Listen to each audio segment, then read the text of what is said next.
This is one of my favorite days of the year when we invite our student deacons to share reflections. And in the fall, we do it around All Saints' Day. And we ask them, with great latitude, to reflect on someone who's been like a saint to me. And we don't give them any further instructions. So I say that can be a family member, that can be a friend, that can be a teacher, that could be a preacher, that could be a historical figure, that could even be a fictional figure. It could be anyone who's been a spiritual influence in your life. And these are great occasions every year when we hear from the students in our midst about their spiritual lives and those who've been a blessing to them. And so we're going to do this with a verse of a song in between each of the reflections. And so Simon's going to lead us in one verse of the hymn. You'll see it in your bulletin right after the speakers.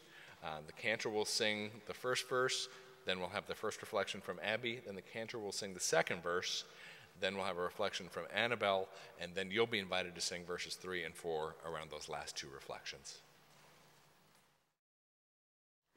Good morning. If I pause all of a sudden in the middle of my reflection, it's not because I've joined John in a beatific vision of the living creatures bowing down before the throne of God, but because I can't read my handwriting, and I don't really know what possessed me to write my reflection, but I'm going all analog these days.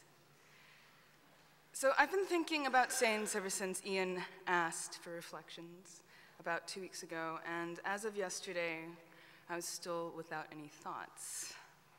And I was unable to figure out why, since I'd actually volunteered. I'd rushed for this chance to talk about saints in my life. Because I have the sense that my life is overflowing with people who have blessed me, who have turned up at crucial moments in my life and demonstrated that providence and grace are real things.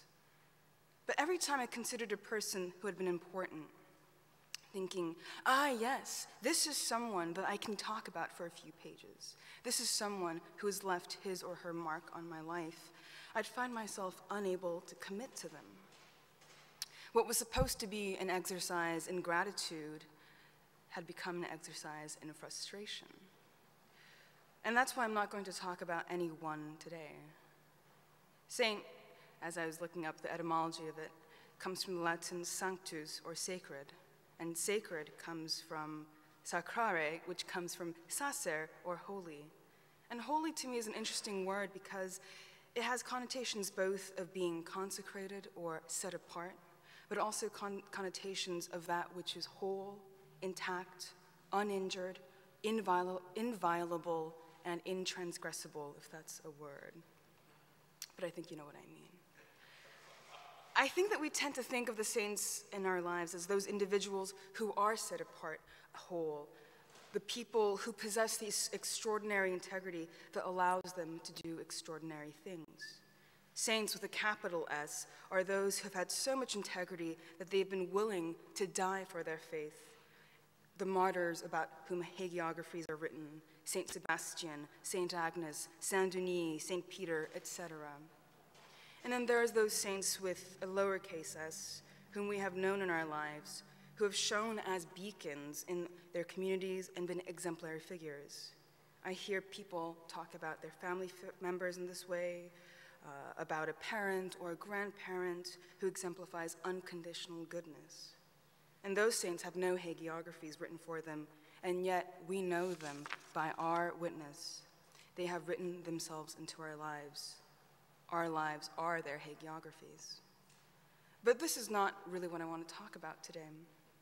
The saints I want to reflect on are not the people who have set themselves apart in my life as being figures of integrity and wholeness.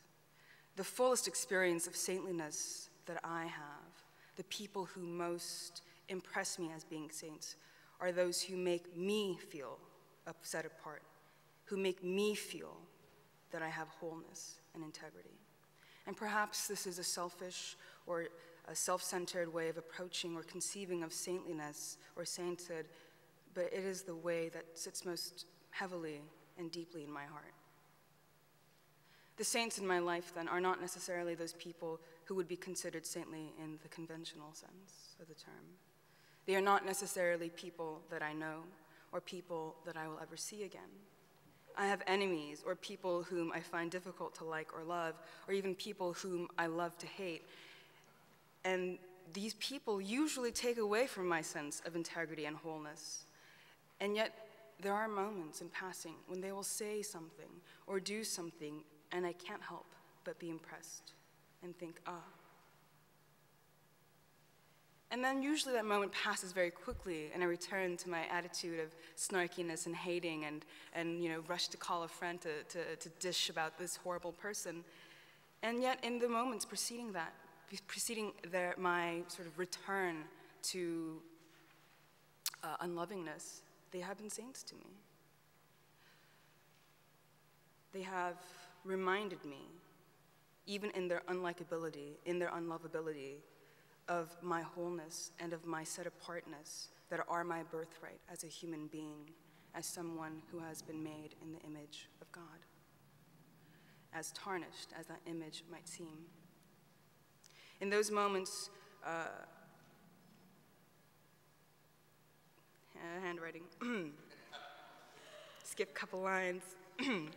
So, to the stranger who laughed during a movie, I don't know if you have seen Martha, Marcy, May, Marlene, the latest Elizabeth Olsen movie. Really disturbing, not a movie you really laugh at, and yet I laughed in the middle of it. However, mine was not the only voice laughing. There was another woman laughing with me, and in that moment, to be the only person laughing at what was obviously an inappropriate thing, she was a saint to me. To the red-headed man who refused to give me his address so that I could reimburse him for his giving me $200 so that I wouldn't have to spend the night on the airport floor because I had taken the bus the wrong day to the airport. You are a saint.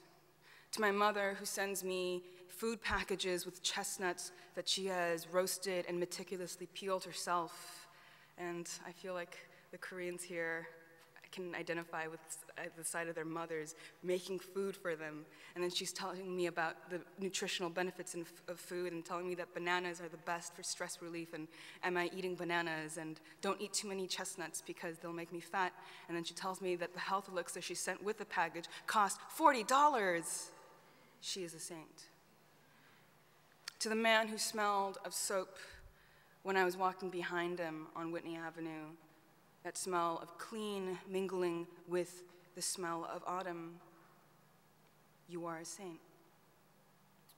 To all of those who bake the communion bread, to all those who partake of it, to all those who are present with it, even as they do not partake of it, you have been saints to me, because in that moment, I am reminded of the wholeness that can be mine. All Saints is the day when we are called to remember those people who are saints. But I think it is also the time to remember that we are all saints, as corny as that can sound. That we have all, and I'm certain of this, reminded someone of their wholeness. I think it's a lot easier to think of the saintliness of others than to think of our own saintliness. It's easier, more comfortable to be a sinner. Who, me? A saint? You've got to be kidding. I do X, Y, and Z. I think A, B, and C about so-and-so, that person, this person, etc. And yet, I think it is with saintliness, as with much else, that it takes one to know one. Life summons life.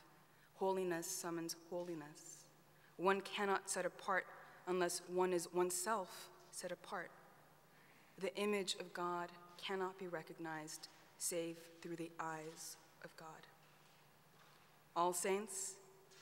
Yes. Amen. Good morning, everyone. I go through phases where I would read up on the life of a historical saint. So I go through phases of saints. I went through my St. Francis phase. I went through my St. Clare phase. I'm going through my Bartolomé de las Casas phase right now. Sorry if I butcher Spanish. Sorry, Ian and James. So we go to school and we take history classes and we remember the big figures in history. We remember George Washington or Abe Lincoln or Martin Luther King. And then there are the minor people in history class that are easily forgotten. But I just can't forget the time I learned about Bartolome de las Casas. It was a Friday afternoon. I was sitting in a section, and the class was about human rights. And my professor, Professor Charles Hill, he asked an interesting question. He said, "How many of you believe you have a soul?" And that's sort of unusual. And we looked puzzled at each other. Yes, we're not soulless evil people. But we didn't say anything. And then Professor Hill began to tell the story of Bartolome de las Casas.